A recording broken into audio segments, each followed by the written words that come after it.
Well, what do you say after that introduction? Thank you, Andy. That was generous and moving, and especially coming from you, it's gives a moment of pause. Well, good evening to all of you.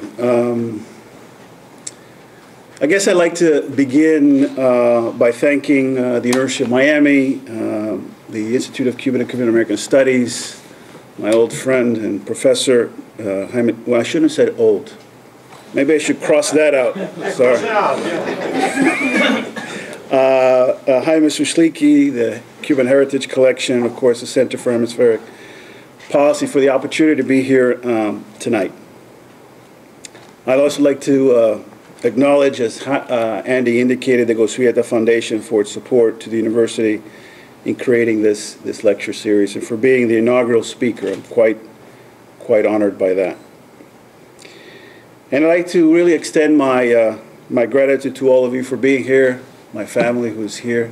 I think this is the first time they're here to hear me speak. I hope I don't screw it up.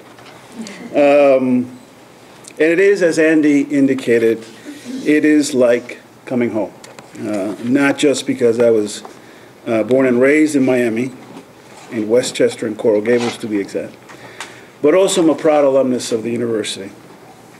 I spent many years on this campus, in this building actually, back when Jaime was my professor. Enrique Valoida, the late Enrique Valoida, was here, which we all recognize and remember him fondly. And so UM and being here brings a lot of great memories and holds a very special place in my heart. So it's really a privilege to be able to come back here in this capacity as an official and representative of the Obama administration to share my thoughts on an issue that I think we all care about, particularly in this community, which is U.S.-Latin American relations and particularly U.S. defense policy in the Americas, which is what my responsibility is. Now, discussions and commentaries that we see on U.S. relations with our geographic neighbors to the south are frequently characterized or mischaracterized by charges, criticisms, miscommunications. In the 15 months since the Obama administration took office, certainly have been no exception and have resulted in what I think are a number of myths, and that is really the topic of my remarks today. Myths regarding the Obama administration's policies in the region. After a year of working on these issues in the U.S. Department of Defense, I've wanted to set the record straight. I've done so a little bit on the media, on one-to-one with friends and colleagues.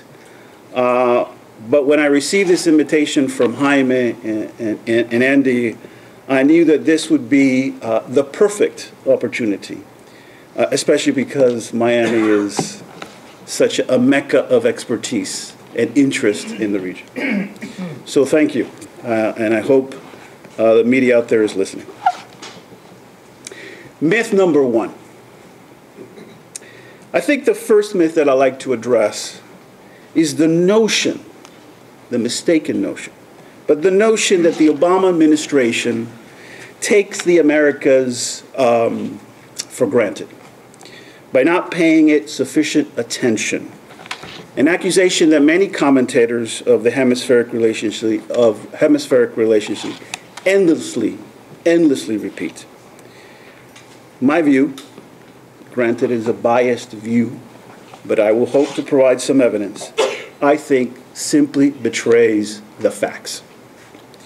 Ample attention has been paid to the region as we develop and as the president set a new tone, a new relationship by moving away from Manichaean, black and white, one-size-fits-all policies of the old. How and what are the facts then? Well, high-level visits are just one indicator. As we know, President Obama went with President Calderon of Mexico while still president-elect traveled and has traveled to Mexico on 2 occasions, highlighting the importance of the U.S.-Mexico relationship. President Lula was among the first foreign leaders to meet with the president in the Oval Office. He, of course, has received regional leaders such as former Chilean President Michelle Bachelet, Colombian President Uribe, Salvadoran President Funes. It is a long list. Vice President Biden, of course, visited the region, both Chile and Costa Rica. Secretary Clinton and Secretary Gates have been to and visited the region over the last couple of months and returned with some very, I think, important takeaways from their visits to the region. Other secretaries, other cabinet officials, such as in Commerce and Transportation, as well as the Attorney General, have visited the region. But these are just some examples, and this is just one example or one criterion that one can use. I'm always suspect when people define engagement by how many visits. That's not what I'm saying, but it is one indicator.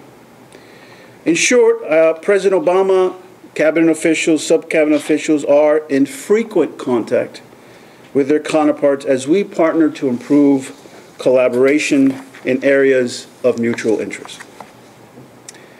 My view is that much criticism stems from the fact that this administration has not developed a catchy slogan or a cookie-cutter approach to the region.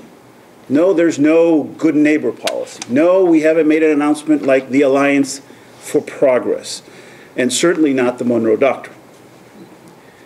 This does not, however, indicate a lack of commitment. Rather, it is because the president's nuanced approach is to tailor policies individually to unique characteristics of individual countries and their relations with the United States. This is a recognition that the Western Hemisphere is a dynamic and constantly evolving region that has changed considerably in recent decades and is changing in many ways as we speak. The challenges and nature of our relations with countries such as Brazil and Chile, for example, necessitate a different approach than our approach to countries such as Mexico and Colombia.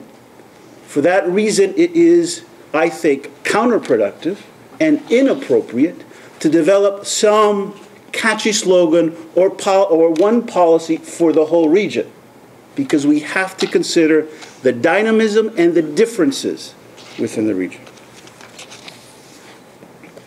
As a result, the umbrella approaches that characterize past U.S. policies that I mentioned above are no longer appropriate. In fact, as I said, I think they are counterproductive. Strategically targeted engagement is the most, I think, and I think the administration believes, is the most appropriate course of action in the Americas of the 21st century. In the security space, in the defense area, which is the area that I have to deal with every day, we now progress through policies such as the Merit Initiative, the Caribbean Security Initiative, bilateral defense working groups, defense cooperation agreements with Brazil and Colombia, to name just a few examples of what we do just in the Defense Department with respect to this, what we're calling targeted strategic engagement in the region.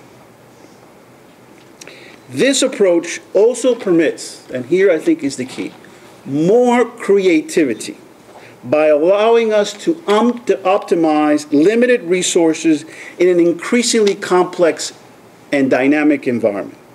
These projects also highlight our shift to emphasizing partnership in our policy initiatives. As the region continues to make strides, the U.S. can expand beyond traditional focus on assistance, foreign aid, to concentrate more on the needs of our neighbors in developing their capacity to confront security challenges that we all face in the hemisphere. In other words, U.S. engagement and commitment should no longer be judged by increases or decreases in foreign aid.